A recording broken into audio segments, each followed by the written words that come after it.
Welcome back, ladies and gentlemen. So today, I'm going to give you my impressions and review of Sonic Forces. So obviously, I played this on the Nintendo Switch. Game retails for $40, $39.99. It is available on multiple platforms. And the Nintendo Switch version's the one that I wanted. And I do understand before we get this started that the Nintendo Switch version plays at 30 frames per second, whereas the other versions for the other consoles, PS4, Xbox One, plays at 60 frames per second. Now, was that a problem for me? No. So we're not going to discuss that any further. But I do want to mention my history with Sonic before we get deep into this. So I grew up playing Sonic. I've played most of the main Sonic games, back in the day anyway. Now, as far as 3D Sonics go, the only 3D Sonic games I ever played were Sonic Adventure and Adventure 2. Never played anything else, Generations, or, I don't even know the names of half of those games, so I might be saying the wrong name. But never played any of those. I did play the demo of Sonic 06, I believe. And, it was like whatever. Wasn't really interested in buying it. But I do know the history behind the 3D Sonic games and the history of mediocrity and the, people just really disliking 3D Sonic games for the most part. I understand there might have been one or two that were all right, but I'm going into this without that personal bias towards 3D Sonics.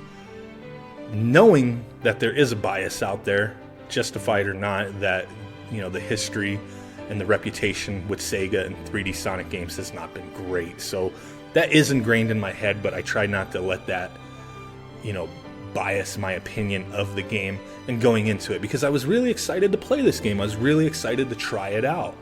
So with any game, AAA game or indie game, doesn't matter, a 10 out of 10 game or, whatever, you're going to have pros and cons, positives and negatives one way or another. Sonic Forces is no different. There's plenty of things I liked and there's plenty of things I disliked, and some of those kind of cross over. So the deepest one that I'm going to talk about, aspect of the game that's actually a positive and a negative for me, is just the craziness. The game doesn't know what it wants to be. There's so much going on in this game, and there's so many different play styles and different level designs that it can be a little off-putting, but at the same time, that variety is kind of refreshing. Now, there's multiple different types of levels. You have partner levels where you're playing as your custom created character and new Sonic, or, this generation Sonic. There's levels where you just play as your customized character that you created. And then there's levels where you play as old school, fat, short, chubby Sonic. So it's a mixed bag with those levels. I will say this, every level that I played with short, fat, old Sonic was simply amazing. Awesome stuff. Harkens back to old school Sonic, but with that new style, 3D rendered backgrounds, and it's on a 2D plane, but everything's 3D. Looks amazing, plays amazing, really feels like old school Sonic in a new school way done right. So those levels, just amazing. Now, the rest of the levels, my concern was they're all on the rails for the most part. There's no free roaming at all. Everything is guided. There are diverting paths here and there. That's not really the issue. The issue for me is that playing these on-the-rail levels, either as new Sonic or as your customized character, they can be a little disorientating in that a lot of times you're playing the level and you don't even know if you're playing it or not. There's too many interruptions of transitions where you're transitioning to a different area of the level or a different plane, or you're doing an action and it's shifting you somewhere else, and then it's like, am I playing this or not? There's a lot of times where it's just button presses, and it pulls me out a little bit, because when I'm not the smartest guy in the world, but I'm sitting there like, am I playing this? Or is the game playing itself? And there was a lot of instances where the game was playing itself. Like I said, you're on the rails for the most part, guided, few little diversions you can go. Now, there's areas where you're grinding on rails and, it'll prompt you need to hit left and right to shift around. Then you try to hit the analog and it doesn't move you. And then there's other areas where you're on the rails and you're just speed dashing through, and it'll tell you, hey, you can hit L and R to dodge stuff, but you can also use the analog stick to move around like normal. So I was hoping, on the guide rail, on the little grind rails, I'm sitting there, there's levels where I'm holding the analog stick because it's just natural to me. I'm holding the analog stick in the direction I'm going. And you're grinding on these rails and, it's going to transition you somewhere else. And I'm holding the analog stick and now I missed where I was supposed to land and now I died. My fault, I know. But it just kind of was off-putting when that would happen a little too often with those transitions. And then, like I said, it does interrupt a lot where you'll hit a grappling hook thing where you're ziplining through something or grappling something, and it'll shift you around, and then it'll just automatically hit all its paces and shift you to the next area where you didn't do anything. And it happens a lot, and the levels are very short for the most part. But was it fun? Yeah, it was fun. There was a lot of those frustrating moments. The shifting between play styles and level designs or, game mechanics was a little awkward at times and took some getting used to. So that, it's positive and negative with the variety in the game. Some of it takes getting used to, some of it's just awkward, and regardless, just the game design choice, it might not have been the best in certain elements of the game. So you just have to get accustomed to that. The old school Sonic levels, you just basic Sonic, running around, that's it.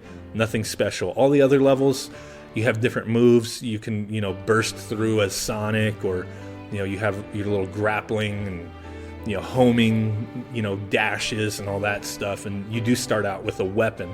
When I started the game with the weapon, it kind of was weird for me. I was like, I don't want this. I just want to play a Sonic game and just run through a bunch of stuff and go crazy. And the game stops you. There's a lot of instances where the momentum of the game just comes to a halt because you have to deal with enemies and obstacles. And I'm not knocking that, but that's not what I fully expect with a Sonic game, especially one that's on rails. If you're, free roaming, I can understand obstacles and things like that. But being on rails and being put to a dead stop, kind of sucks at times. The weapon, like I said, it bothered me at first, but then I got accustomed to it and learned how to use it, learned how to use the different weapons that you unlock through the game, and it became second nature. It worked for me. You don't have to use the weapon in the game for the most part. There's going to be certain spots in the game where it'll be a lot easier to use your weapon, but you can fully beat the game without ever using the guns or anything like that. You don't need them. It does make the game easier once you get accustomed to it. So there's that. Positive and negative in the variety. The game graphic style works for me. I'm not knocking the graphics. The graphics are beautiful in my opinion, other than the cutscenes. The cutscenes, however they were encoded, or, there's some graininess and just weirdness going on. I see a little screen tearing here and there in some of the menus and some of the pre-rendered cutscenes, and it just doesn't fit with the rest of the style of the game. It looks a little cheap at times. You could skip the cutscenes, no big deal. I don't even know the story. You're going after, Dr. Robotnik or Eggman, whatever. I've never cared about the stories in these types of games. Most games I don't care about the story, unless it's a role-playing game anyway. That's just me. But that's what you're doing. You're going after Dr. Robotnik's minions and stopping the world, from being destroyed by him, whatever the case may be. There's a new bad guy and Infinite and all that stuff going on. A lot of familiar faces that you see. It's pretty cool. I do like the style. I do like the enemies. I do like most of the boss battles. Some of them were a little awkward. Took me many tries. But there were some really awesome boss battles that were highlights of the game. Now, another thing that I'm looking at as a positive was the character creation and the customization, which all plays into the replayability of this game. This game took me about 4 hours to finish, and I did stream this game in 2 parts. So if you want to go back to that, take a look. Bam, take a look. Link will be in the description. If you want to go to my last video and just see the end boss battle, skip to the end, check that out. So there's that. About a 4-hour game. Now, the replayability and the character customization comes into play in that there's a lot of special stages that you can do, the little SOS missions, and you can go back and try to get S rank and unlock more customization options. Now, most of the customization options, as far as clothing, your shoes, and all that stuff, they do nothing other than change the aesthetics of your character. Your weapons and the weapon upgrades, that's a whole nother story. I don't necessarily think any of the weapons or weapon upgrades are game breaking. Like, they're not necessarily going to make the game easier, or maybe some of them make it harder, because I know there was an upgrade where as soon as you land on the ground you dash, and that like really screwed it up for me. I had to stop using that weapon because I couldn't handle trying to platform and dashing as soon as I landed. So that was a no-go. So most of the weapons and the upgrades, there's different styles to them. They're not going to make the game necessarily easier. Some of them may make it a little harder, but there is some cool effects and stuff going on with that. So you can go back, try to rank up, unlock more things, go back, play the special stages. I think the secret special stages, most of them are like time attack things. And, so there's that. There's some replayability from what I understand. I've only played this for about 4 hours plus another hour screwing around with some stuff. About, from what I'm hearing, maybe an 8 to 10 hour game as far as content-wise with all the extras.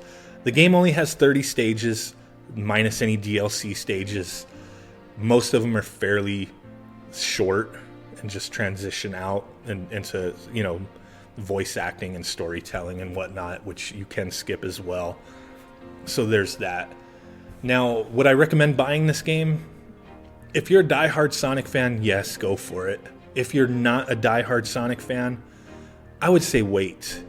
If you're really interested in playing this game and it appeals to you, I guarantee you in a matter of a few months, this is going to be a bargain bin game. This is going to be a $20 game. Guaranteed. I put money on it. This is going to be a $20 game. It's not going to maintain at its $40 cost. If it was $60, I'd be like, heck no, for anybody. $40, if you have to have it, get it. Now, if I were to give this a score, and this is my first official legit game review, so don't be too harsh on me. But if I were to assign this a score, I would give it a 6 out of 10. Why a 6? Because the game is average. It doesn't do anything amazing. It is playable and there is fun to be had. There's frustration to be had. There's, thoughts on poor design choices to be had. So I think this sitting at it's an average game is fair. It is average. It doesn't do anything amazing, but it doesn't do anything necessarily completely garbage. There's fun to be had. The old school Sonic levels, man, if this game was just mostly those levels with the graphic style and everything, even if it was just 75% that and then 25% new Sonic and whatever doing the on the rails levels, I would be like, this game is amazing. This is cool. If it was 100% those classic levels, it would be awesome. It would just be straight awesome. You can't really compare this to Sonic Mania. Sonic Mania really harkens back to the old school Sonics, and it was done right. This is trying to keep Sonic going in a new direction, and it's just so mishmashed and mixed up in the variety that it doesn't know what its identity is, and that bothers me. But at the same time, I had some fun with that. So, 6 out of 10. Average game. That's what I'm giving it. Hope you guys appreciate checking this video out. Smash that like button. Subscribe if you have not done so already. And with that said, guys, I will catch y'all next time. Boom!